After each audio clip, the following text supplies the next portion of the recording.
Hello दोस्तों, तो अगर आप भी सोच रहे हैं कि आप बीएससी नर्सिंग करना चाहते हैं परंतु उसके बारे में आपको कोई जानकारी नहीं है, तो इस शॉर्ट वीडियो में आपको काफी कुछ जानने को मिलेगा। सबसे पहले हम एलिजिबिलिटी की बात करते हैं, तो इसके लिए आपके 12th के अंदर minimum physics, chemistry, biology 3 subjects होने चाहिए और आपको 12th क्लियर करना पड़ेगा यदि आप कोई भी बीएससी नर्सिंग एंट्रेंस एग्जाम देना चाहते हैं। तो उसके बाद में यदि हम बात करते हैं एज लिमिट की, तो एज मिनिमम आपकी 17 साल होनी चाहिए। काफी राज्यों में मैक्सिमम एज लिमिट नहीं है, परंतु मैक्सिमम एज लिमिट की बात करें तो वो 35 साल रखी गई है, परंतु आईएनसी द्वारा मैक्सिमम एज लिमिट भी हटा दी गई है। उसके बाद में यदि हम बात करें तो बच्चों, जो आपका बीएससी नर्सिंग का कोर्स है वो 4 साल का कोर्स है। इसके अंदर 8 सेमेस्टर्स होते हैं, जिसके अंदर आपको अलग अलग मेडिकल के सब्जेक्ट्स और नर्सिंग से रिलेटेड सब्जेक्ट्स आपको पढ़ने पड़ेंगे।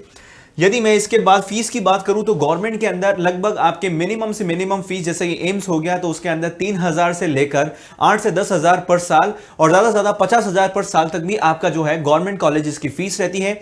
वहीं पर यदि मैं प्राइवेट कॉलेजेस की बात करता हूं तो मिनिमम 1 लाख से लेकर 1.5 लाख तक आपकी कोई भी प्राइवेट कॉलेज की फीस रह सकती है। और उसके बाद में यदि मैं फॉर्म्स की बात करता हूं तो जनरली जो फॉर्म्स होते हैं वो अलग अलग समय में आते रहते हैं, चाहे वो स्टेट के एग्जाम्स हो, चाहे वो ऑल इंडिया के एग्जाम्स हो। परंतु यदि मैं बात करूं तो सबसे पहले जो होता है बच्चों, अमूमन एम्स का फॉर्म आ जाता है और वो आपके मार्च के महीने से, फरवरी और मार्च के महीने से दूसरे फॉर्म्स भी आने शुरू हो जाएंगे। परंतु मेजर अगर मैं एग्जाम की बात करूं तो मार्च से आपके एग्जाम्स के फॉर्म्स जो होते हैं बच्चों वो अवेलेबल होना शुरू हो जाते हैं और फिर आगे हर महीने में आपके अलग अलग फॉर्म्स आने शुरू हो जाते हैं।